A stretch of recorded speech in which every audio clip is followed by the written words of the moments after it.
Dukung timnas dengan cara yang berbeda. Outfit paling kece untuk nobar, main PS, nongkrong, hingga nyari gebetan nih. Kaos spesial dari Starting Eleven, merchandise edisi Timnas Day. Ada harga spesial selama masa pre-order. Klik link di deskripsi untuk pre-order ya.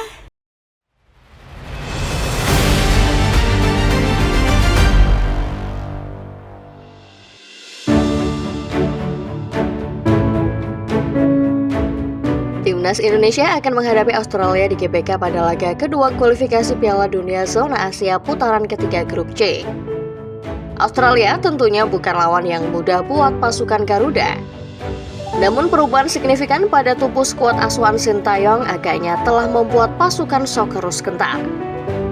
Australia yang baru saja dikalahkan Bahrain memandang laga melawan Indonesia sebagai momen untuk bangkit.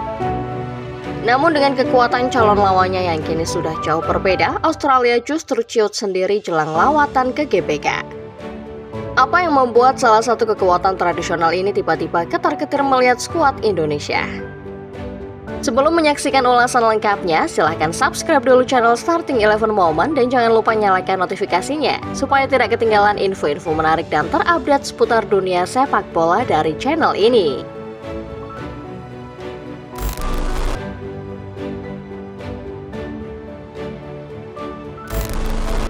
Berkaca dari beberapa tahun ke belakang, Indonesia bukanlah negara kekuatan utama sepak bola di Asia. Oleh karena itu, skuad timnas kita tidak punya catatan mentereng ketika harus berjumpa negara-negara besar benua kuning. Australia adalah salah satu contoh. Menilik catatan sejarahnya, Indonesia punya catatan kelam ketika bertemu dengan negeri kanguru. Sebagai negara yang memiliki rekam jejak mentereng di kancah persepak bolaan Asia bahkan dunia, Australia superior dalam catatan pertemuan kontra Indonesia. Sejarah mencatat bahwa tim berjuluk Socceroos telah melakoni 19 pertandingan kontra tim Garuda. Hasilnya, Australia meraih 15 kemenangan dan hanya 1 kali kalah. 30 Agustus 1981 menjadi momen yang paling bersejarah dalam rekor bentrok antara Indonesia dengan Australia. Pasalnya, pada momen tersebut, Indonesia sukses menaklukkan Australia yang jadi kemenangan perdana sekaligus satu-satunya atas Socceroos. 43 tahun setelahnya, Indonesia tak pernah menang lagi atas Australia. Bentrok terakhir melawan Australia juga menyisakan memori kelam buat pasukan Garuda besutan Sintayong. Kala itu, Indonesia yang sensasional harus puas menelan kekalahan telak 4-0 di fase gugur Piala Asia 2023. Indonesia pada akhirnya harus pulang lebih awal dan mengubur mimpi memenangkan turnamen itu.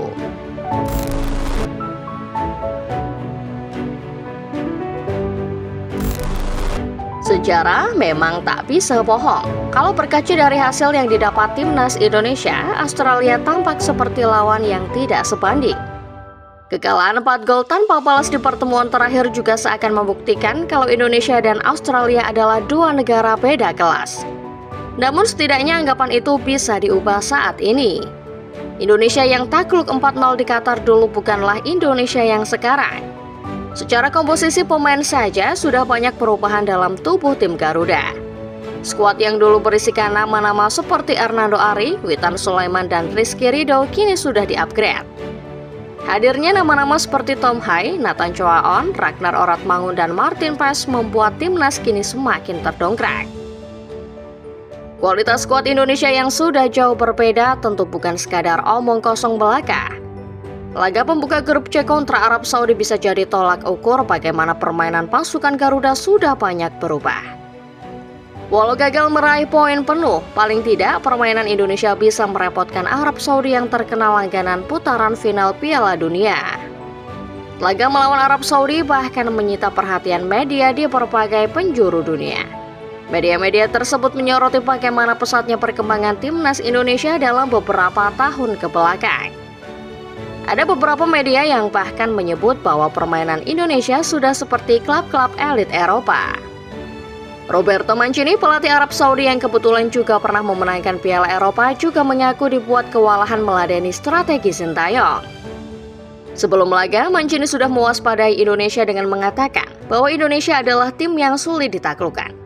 Pendapat Manci ini benar karena pada akhirnya anak asuhnya ditahan imbang di King Abdullah Sport City yang notabene angker buat setiap tim yang bertandang.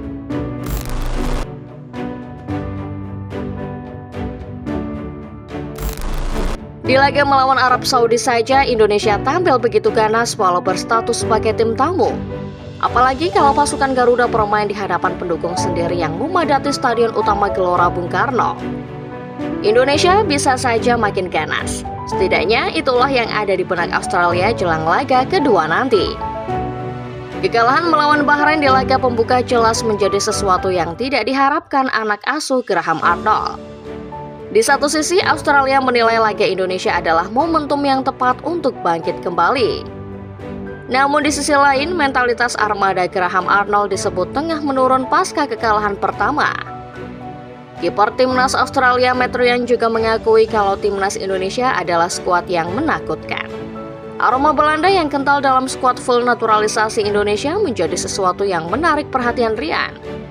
Ryan menilai Indonesia akan bermain sangat taktis karena itulah yang lekat dengan citra orang Belanda kalau berbicara soal sepak bola. Sebagai pemain yang musim lalu bermain untuk AS Alkmaar, Ryan paham betul bagaimana orang Belanda bermain. Untuk itu, ia meminta rekan-rekan senegaranya tidak lengah dalam lawatan ke GBK. Sedikit saja ada celah, maka pemain Indonesia dengan permainan taktisnya bisa saja memberi kekalahan kedua buat Australia. Ketiadaan striker utama Kuseni Yenggi akibat kartu merah di laga perdana juga bakal menambah derita Australia. Sebagai gantinya, Graham Arnold memanggil John Iredale yang masih minim pengalaman ke dalam squad. Publik Australia patut was-was mengingat Iredale baru mengenyam 2 penampilan bersama Socceroos. Sementara itu, Indonesia telah membuktikan bahwa komposisi pemain bukan lagi jadi masalah. Masing-masing sektor telah menunjukkan penampilan impresif dan kedalaman materinya. Bahkan Martin Paes yang baru bergabung saja bisa langsung nyetel dan memberikan impresi begitu positif di laga debutnya.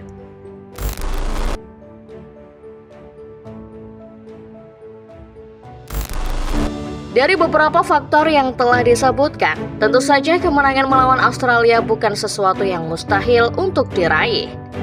Satu yang perlu digarisbawahi, mentalitas Australia sedang tidak stabil pasca kekalahan melawan Bahrain.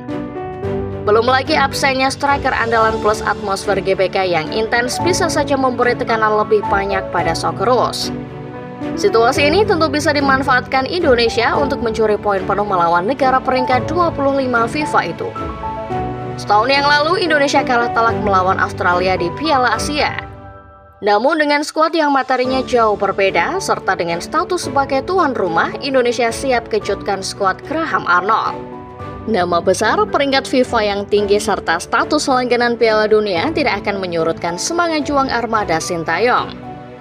Arab Saudi cukup menjadi bukti bahwa Indonesia sanggup merepotkan negara yang peringkat jauh lebih tinggi.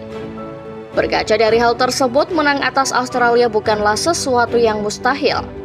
Sintayong sendiri tidak punya masalah absensi apapun untuk laga di GBK hari Selasa nanti. Itu artinya timnas Indonesia siap menurunkan kekuatan penuhnya melawan Australia. Semua lini mulai dari sektor belakang yang digawangi Paes sampai sektor depan yang dikawal Orad Mangun siap menunjukkan performa terbaiknya. Indonesia yang sekarang memang sudah banyak berubah dibandingkan dengan Indonesia yang kalah atas Australia di Piala Asia tahun lalu. Namun bukan berarti kita boleh jemawa menganggap remeh tamu di GBK. Australia bagaimanapun punya banyak kualitas sekaligus menyandang status sebagai salah satu langganan Piala Dunia. Komposisi pemain yang sudah komplit, atmosfer laga kandang, permainan yang pernah merepotkan negara sekelas Arab, Indonesia punya segalanya untuk menaklukkan Australia. Lalu, menurut Football Lover, seberapa besar kans Indonesia menang atas Australia? Coba tulis opini kalian di kolom komentar ya.